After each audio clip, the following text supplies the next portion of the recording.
ദൈവത്തിന്റെ അനുഗ്രഹമായ നാമമാകട്ടെ. ഒരു ചെറിയ ചിന്തയിലേക്ക് നിങ്ങളെ കൊണ്ടുപോകാനായിട്ട് ആഗ്രഹിക്കുന്നു. നമുക്ക് കൊരിന്ത്യർ എഴുതിയ 1-ാം ലേഖനം അതിന്റെ 15-ാം അധ്യായം അതിന്റെ 20, 21, 22 ഈ 3 വാക്യങ്ങൾ.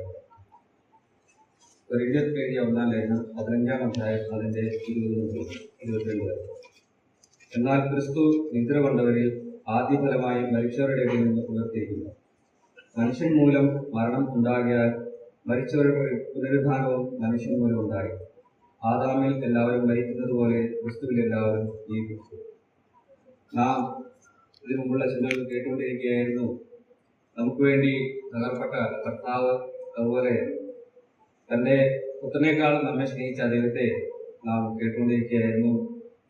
അതിനോട് ചേർന്ന് നമുക്കും ചിന്തിക്കാനായിട്ട് ആഗ്രഹിക്കുന്നത്, നാം എല്ലാവരും പാപികൾ. നാം അറിയുന്ന പോലെ തന്നെ നാം പാപികളായി ദൈവത്തിൽ നിന്ന് അകന്ന് ജീവിച്ചവരായിരുന്നു.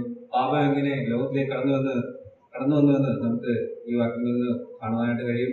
നമുക്കറിയാവുന്ന പോലെ നമ്മുടെ ആദ്യപിതാവായ ആദാം പാപം ചെയ്തു മുഖാന്തരം അതിന്റെ ഫലമായിട്ട് അതിൽ തുടർന്നുള്ള വംശവാസികളെല്ലാം പാപികളായി തീരുകയും, എന്നാൽ ദൈവം തെരഞ്ഞെടുത്ത ഒരു ജനത്തിന് അവിടുന്ന് ഒരു ന്യായപ്രമാണം കൽപ്പിച്ചു നൽകുകയും പാപപരിഹാരമായി അതിന് ഒരു അടുക്കിച്ചുറ്റുമുള്ള യാഗക്രമങ്ങളൊക്കെ നൽകുകയും ചെയ്തു.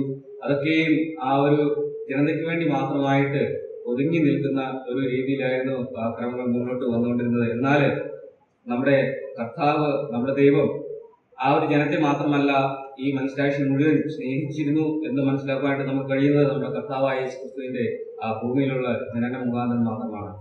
കർത്താവ് നമ്മൾക്ക് വേണ്ടി ഈ ഭൂമിയിലേക്ക് വന്നു.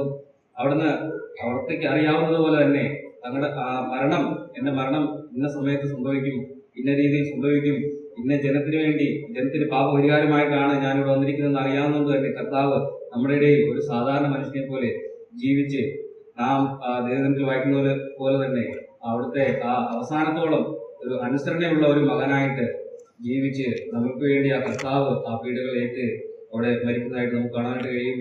ആ നിഴലായിരുന്ന ആ ന്യായപ്രമാണത്തെ ആ പൊരുളാക്കിയവനായ കർത്താവ് അവിടുത്തെ അവസാനത്തോളം ഒരു അനുസരണമുള്ളവനായിത്തീർന്നു. അതുപോലെ തന്നെ ആ പഴയ യാഗങ്ങളിൽ നിന്നൊരു ചെറിയ വ്യത്യാസമുണ്ട്.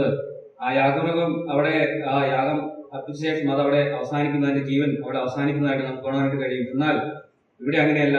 നമുക്ക് വേണ്ടി യാഗമായി തീർന്ന കർത്താവ് അവിടുന്ന് ഉയർത്തെഴുന്നേൽക്കുന്നതായിട്ട് നമുക്ക് ഇവിടെ കാണാനായിട്ട് കഴിയും. ആ ഒരു പ്രത്യാശയോടുകൂടിയാണ് നാം ഇന്നിവിടെ ആയിരിക്കുന്നത്. അത് ആ ആദാമിന്റെ ആ പാപമുഖാന്തരം മരണത്തിൽ അകപ്പെട്ട നമുക്ക് കർത്താവിന്റെ മരണമുഖാന്തരം നമുക്ക് ജീവൻ ലഭിച്ചിരിക്കുന്നതായിട്ട് നമുക്ക് കാണാനായിട്ട് കഴിയും.